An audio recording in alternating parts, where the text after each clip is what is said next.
कहते हैं हर गांव में कोई ना कोई रहस्य दबा होता है, कोई अंधेरा जिसे लोग बोलने से भी डरते हैं। ये कहानी भी एक ऐसे ही गांव की है जहां रात होते ही एक औरत की सोनी सी कराह सुनाई देती थी। और एक रात वही औरत दो मासूम बच्चों के सामने थी। आज इन बच्चों को कौन बचाएगा, चलिए जानते हैं। गांव बिरजूहीड़ा, छोटा सा शांत सा, लेकिन रात होते ही हवा में एक अजीब सा डर भर जाता। गांव वाले शाम को ही दरवाजे बंद कर लेते थे, क्योंकि कहते थे चुड़ैल जागती है और जिसके भी घर जाती है वहां सिर्फ खून और चीखें छोड़ जाती है। इस चुड़ैल को गांव में निशा चुड़ैल कहा जाता था। कुछ लोग कहते हैं वह कभी एक आम लड़की थी, तो कुछ कहते हैं वह बदले की आग में जल रही आत्मा है। गांव में ही रहती थी गोविंद की पत्नी सावित्री और उसके दो छोटे बच्चे, एक 3 साल का रोहन और दूसरा 2 साल का चिराग।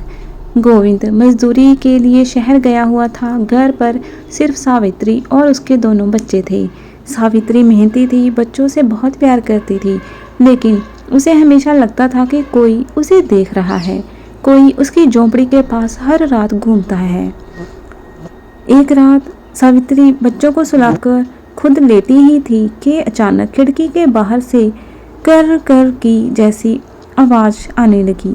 सावित्री उठकर देखने लगी, लेकिन अंधेरे में कुछ भी नजर नहीं आया। वह फिर लौट गई, लेकिन तभी उसने देखा छाया सी आकृति खिड़की पर झुकी हुई उसे घूर रही है। सावित्री डर से जड़ हो गई और फिर वह छाया धीरे धीरे गायब हो गई। गांव वाले कहते थे कई साल पहले निशा नाम की एक लड़की थी, जिसे जादू टोने के शक में गांव से निकाल दिया गया। निशा जंगल में अकेली भटकती रही, भूख प्यास से मर गई, लेकिन मरते वक्त उसने कसम खाई, जिसने भी मुझे अकेला छोड़ा उसके बच्चों को भी मैं चैन से नहीं रहने दूंगी। तब से वह बच्चों की तलाश में गांव में भटकती रहती है। सावित्री को शक हो गया था कुछ तो है, पर वह बच्चों को अकेला छोड़कर नहीं जा सकती थी। वह दरवाजा बंद कर सोने ही वाली थी कि अचानक ठक ठक ठक दरवाजे पर किसी ने जोर से दस्तक दी। सावित्री कांपते हुए बोली, कौन है? बाहर से आवाज आई, मैं हूँ बेटा, तेरी पड़ोसन कमला। लेकिन सावित्री समझ गई ये कमला की आवाज नहीं थी, ये आवाज दोहरी थी, किसी दानवी की तरह। वह चुप कर बैठ गई। अचानक दरवाजे पर खरोंच पड़ने लगी। सावित्री द्वार खोलकर, मैं तेरे बच्चों को आशीर्वाद दूं। चुड़ैल हंसने लगी, ही। सावित्री डर के मारे रोने लगी। दरवाजा धीरे धीरे हिलने लगा। चुड़ैल जोर से धक्का मार रही थी। बच्चे रोना शुरू कर चुके थे और अचानक धड़ाम दरवाजा टूट गया। बाहर चुड़ैल खड़ी थी, हरी चमड़ी, पीली आंखें, उलझे बाल और खून से भरी मुस्कान। वह बोली, आज तेरा कोई नहीं, चल छोटे छोटे बच्चे मेरे साथ।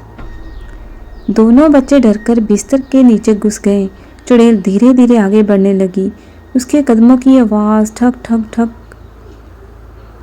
कान चीर दे रही थी। चुड़ैल बोली, बच्चों बाहर आओ, मैं तुम्हें दर्द से मुक्त कर दूंगी। बच्चे चीखने लगे। सावित्री भागकर सामने आ गई। मेरे बच्चों को मत छूना। चुड़ैल ने उसकी गर्दन पकड़ ली। तू क्या रोकेगी मुझे? सावित्री बेहोश होकर गिरने लगी। चुड़ैल बच्चों को पकड़ने ही जा रही थी कि अचानक दीवार से एक तेज रोशनी निकली। एक बूढ़ा साधु प्रकट हुआ। वह चिल्लाया, रुको निशा। चुड़ैल पीछे हट गई। चुड़ैल घुराई, तू फिर आ गया बूढ़े? हर बार तू मेरा शिकार छीन लेता है। साधु ने मंत्र पढ़ना शुरू किया। चुड़ैल दर्द से चीखने लगी, नहीं, ये मंत्र बंद कर दो। लेकिन साधु नहीं रुका। उसने हाथ उठाकर बच्चों के सामने सुरक्षा चक्र बना दिया। चुड़ैल सुरक्षा चक्र में प्रवेश नहीं कर पा रही थी। साधु बोला, निशा, तेरे पाप बहुत बढ़ चुके हैं, अब तो इस दुनिया में नहीं रहेगी। चुड़ैल चीखने लगी और हवा में उछली और साधु पर हमला किया। दोनों के बीच जबरदस्त टकराव हुआ। दरवाजे हिलने लगे, मिट्टी गिरने लगी। साधु का शरीर घायल हो गया, लेकिन उसने मंत्र पढ़ना जारी रखा। अचानक एक आग का गोला उठा और सीधा चुड़ैल पर जा गिरा। चुड़ैल दर्द से तड़पने लगी। साधु चिल्लाया, आज तेरा अंत निश्चित है। और फिर धड़ाम एक तेज रोशनी हुई और चुड़ैल जलकर राख हो गई। घर में शांति छा गई। साधु थककर जमीन पर बैठ गया। सावित्री उठी, बच्चों को गले लगा लिया। मेरे बच्चे, तुम ठीक हो ना? दोनों बच्चे रोते हुए उससे चिपक गए। साधु ने मुस्कुराकर कहते हुए कहा, डरो मत, अब ये चुड़ैल कभी वापस नहीं आएगी। गांव में उस रात बहुत बड़ी राहत की सांस ली। निशा चुड़ैल का आतंक हमेशा के लिए खत्म हो गया। सावित्री और उसके बच्चों को नया जीवन मिल गया। लेकिन साधु जाते जाते बस इतना बोले, बुराई कभी खत्म नहीं होती, रूह बदलकर फिर लौट आती है, इसलिए सतर्क रहना। दोस्तों, अगर आपको ये कहानी पसंद आई हो तो वीडियो को लाइक और शेयर करना ना भूलें और याद रखिए, अंधेरा सिर्फ रोशनी से ही मिटता है।